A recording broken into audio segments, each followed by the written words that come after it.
If this video found its way to you in the middle of a quiet scroll, at a time where nothing in your life feels simple anymore, there's a good chance you're not just having a rough week. You're standing at the end of a psychological cycle. Not the end of your story, not the end of your potential, but the end of a particular way of being. A version of you that carried you this far and cannot carry you into what's next. You might not have the language for it yet. You just know something feels done. The same conversations drain you. The same habits feel heavier. The same roles you used to play now feel like costumes. The life you built doesn't fit the person you're becoming. Carl Jung would say, when a cycle in the psyche is ending, your outer life starts to send you signals. They don't always look mystical. Sometimes they look like exhaustion, boredom, anxiety, confusion, breakups, breakdowns, or a sudden feeling of, I can't keep doing this. If you're feeling that, pause with me for a second. If something in you is whispering, yes, something has to change, and I can feel it, type the word cycle in the comments. You don't have to explain what you're going through if you don't want to. That one word is just you quietly acknowledging to yourself, I know I'm at the end of something, even if I don't yet see what comes next. And if these kinds of Jungian reflections tend to find you right when you're wrestling with your inner world, it really helps when you like this video and subscribe to the channel. It keeps these messages close to you, so on the days you doubt yourself, you have a place to come back to. Now, breathe. Let's talk about what it actually means to be at the end of a psychological cycle, how you know you've reached that point, and why. Even though it feels like your life is falling apart, it may be the most meaningful threshold you've ever stood on. There's a specific feeling that comes near the end of a cycle. It's not always dramatic. Sometimes it's just a dull heaviness. You wake up and your first thought is a sigh. The days blur. The things that used to excite you barely move the needle. You go through the motions, but it's like watching yourself from the outside. You might catch yourself thinking, I should be grateful, so why do I feel so numb? On paper, nothing is catastrophically wrong, so why does everything feel off? Why do I keep repeating the same pattern, even though I know it hurts me? Those questions aren't random, they're pressure building inside you. Jung would say your psyche, your whole inner system, has seasons. Just like nature, there are growth phases, plateau phases, harvest phases, and there are endings. Endings don't just happen when something outside of you collapses. They happen when your inner life has extracted everything it can from a particular pattern, and continuing to live that pattern would mean slowly betraying yourself. The first sign you're at that edge is a deep inner fatigue with your own story. You get tired of hearing yourself tell the same excuses. You get bored with your own drama. You get exhausted from defending situations you know are misaligned. That fatigue isn't laziness.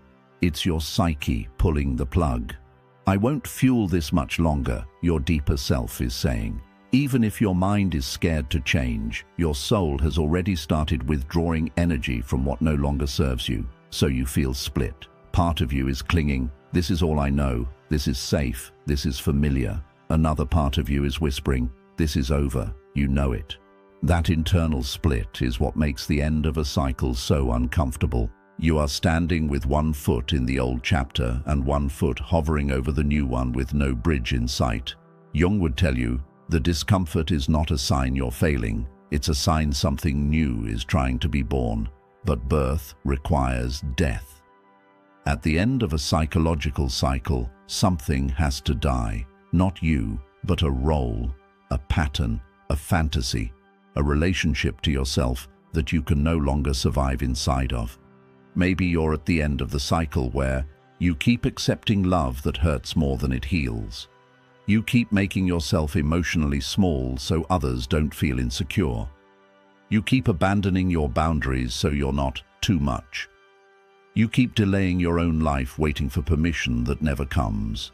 The outer trigger might be a breakup, a betrayal, a burnout, a health scare, a sudden collapse of something you thought was stable. But if you look closely, it didn't start there. It started when your inner world whispered, "I can't live like this forever," and you kept going anyway, until life agreed with your soul and said, "Then we won't." Endings have a way of looking cruel when you don't see the inner process behind them. From Jung's perspective, the psyche is not trying to punish you. It's trying to complete something, a lesson, a pattern, a way of being that has reached its limit. You might notice certain themes repeating stronger than ever before things shift. You attract a slightly different person, with the same emotional wound underneath. You change jobs, but meet the same power dynamic. You set a boundary, but collapse right after and hate yourself for it. It's like life keeps handing you the same test in slightly different packaging. Not because you're cursed, but because the cycle isn't done until you choose differently. And right before the cycle breaks, everything intensifies. You feel the pain more sharply. The red flags look brighter. The disrespect stings more. The emptiness feels more obvious. The old coping strategies, denial, numbing, over-explaining, spiritual bypassing, start to fail. You can't unsee what you see anymore. You can't unfeel what you feel. You can't go back to pretending. That's when videos like this tend to find you. Not because algorithms are magic, but because your attention is different. You're searching for language, for meaning, for someone to tell you that you're not crazy for outgrowing your own life. Jung believed in synchronicity, meaningful coincidences that reflect what's happening in your psyche. So if you're here reading this at a time where everything feels extra intense and strangely fragile, it may not be an accident. You're ready to know that this isn't just chaos. It's a completion. When a cycle ends, your ego panics. The ego, the part of you built from habits, identity, and external feedback, wants things to be predictable.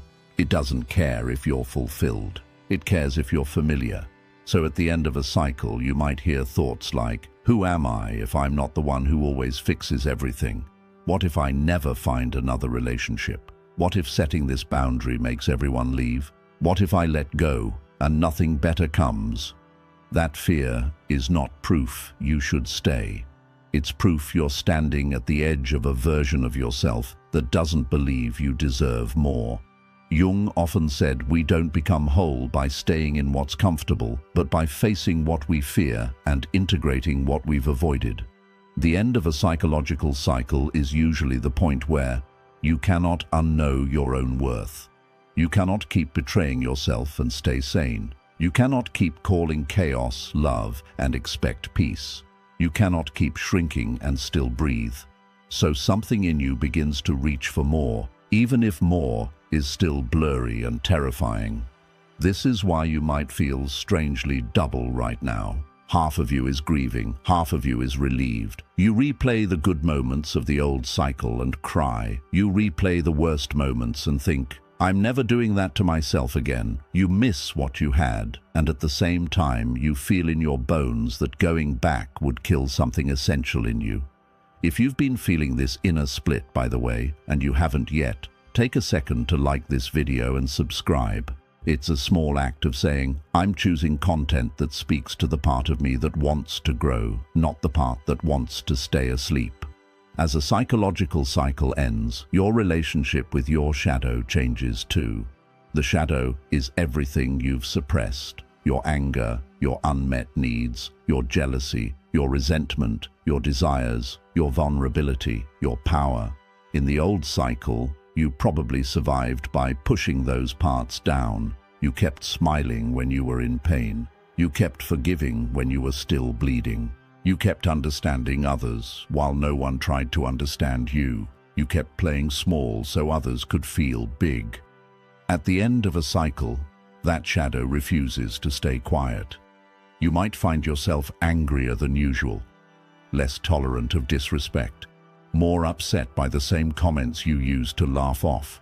You might think, I'm becoming bitter, or I don't like this version of me. But Jung would ask, what if this is not you getting worse, but you finally hearing the parts of you that have been in pain for years? Your anger might be saying, enough. Your jealousy might be saying, I want a life that fits me too. Your sadness might be saying, I am tired of carrying this much alone. You are not meant to drag those unhealed places into the next cycle, so they're surfacing now, louder, messier, more honestly than before, not to shame you, to free you. At the end of a cycle, you are being asked to bring more of yourself into the light. The people who benefited from your self-abandonment may not like this. They might say, you've changed. You're so emotional lately. You're overreacting. You're not. You're recalibrating.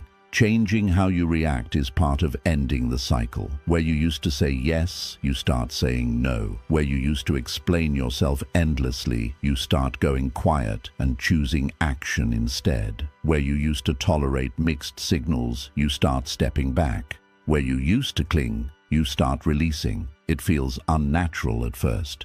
You worry you're being cold or selfish. But from a Jungian view, this is you shifting from living purely out of fear and adaptation to living from a deeper orientation, self-respect. At the end of a cycle, your relationship to loneliness changes too. Earlier in the pattern, you might have accepted anything just to avoid being alone. Half commitments, one-sided friendships, performative family roles, shallow conversations. Now, you're starting to realize it's lonelier to be unseen in a crowd than it is to sit with yourself in truth. So you start stepping away. You reply less to energy that drains you. You invest less in people who always make it about them. You decline invitations that require you to wear a mask. You might look more isolated from the outside. Inside, something else is happening. You're no longer willing to pay the price of faking it. Your psyche is clearing the field. Not because you're meant to be alone forever, but because your next cycle can't be built on the same dynamics that almost broke you. Jung described individuation, the process of becoming your true self, as a journey that often includes a period of necessary solitude. You are in that hallway now. The old door is closing. The new one isn't open yet. Hallways are disorienting. You're not where you were. You're not where you're going. But, and this is crucial, hallways are not permanent. They are passages. Right now, if you're honest, you may not want new doors yet. You're tired. You may not be ready for the next relationship, the next project, the next big leap. You just want to understand what the end of this cycle is trying to teach you. Jung would encourage that. He'd invite you to ask questions like, what did I keep tolerating that hurt my soul? What role did I cling to because it gave me identity, even while it drained me? What truth about myself have I been running from that now refuses to stay buried? What do I never want to repeat again? Those questions don't have to be answered in one night. They're not a test. They're a conversation between you and your deeper self. The moment you begin to ask them sincerely, the cycle is already loosening. Because you're no longer just a victim of what's happening. You're a witness. And sooner than you think, you become a participant in choosing what comes next.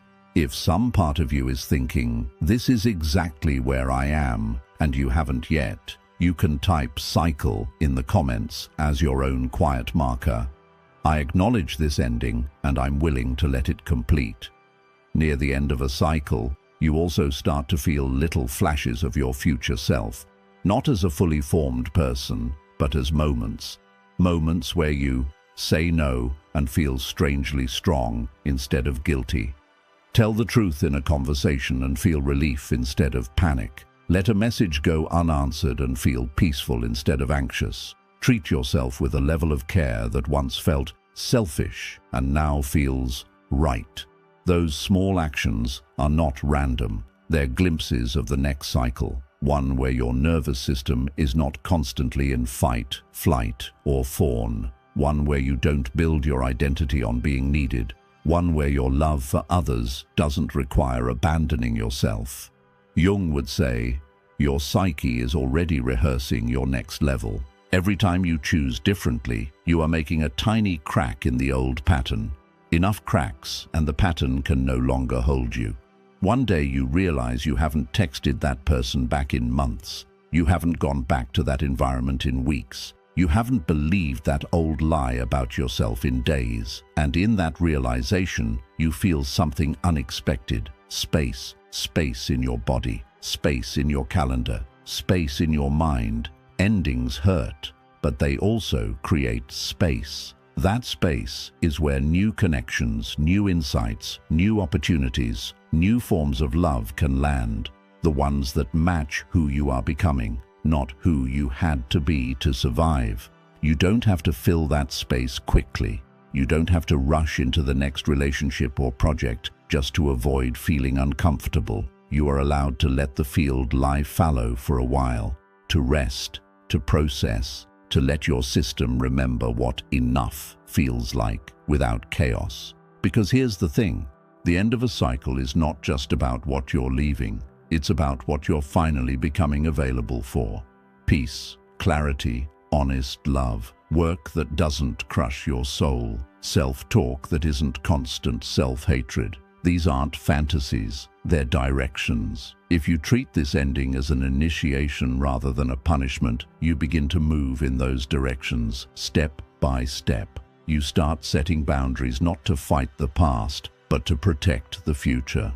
You start listening to your intuition, not because you're paranoid, but because you've learned it was right about who you are and what you need. You start honoring your emotions, not because you want to stay stuck, but because you've seen that whatever you don't feel, you repeat.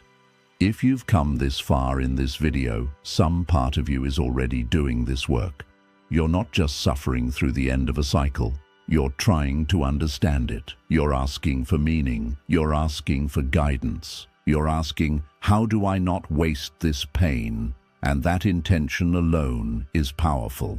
Take one more breath with me. You are allowed to grieve the old cycle and still be grateful it's ending. You are allowed to miss the people, places, and versions of you that lived there and still know you cannot go back. You are allowed to be scared of the unknown and still walk toward it.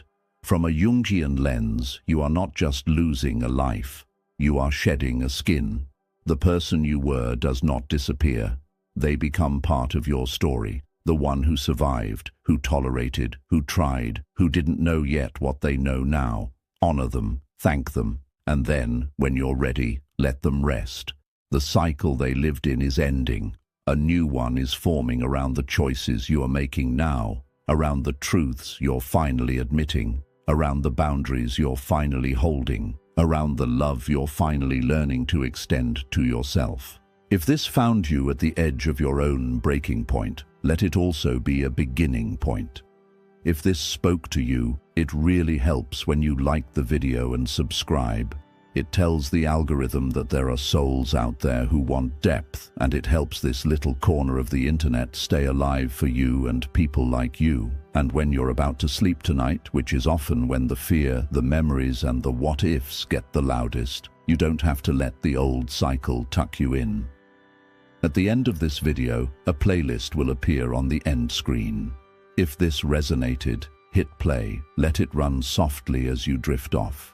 Your body will rest, but your subconscious will keep listening. Keep loosening its attachment to what is ending. Keep opening to the possibility that this chapter is closing, because your psyche is mature enough to live a different story. Save the playlist, fall asleep with it, and little by little, let these messages sink from your mind into your soul, until one day you realize that the breakdown you thought would end you was actually the moment your next cycle began.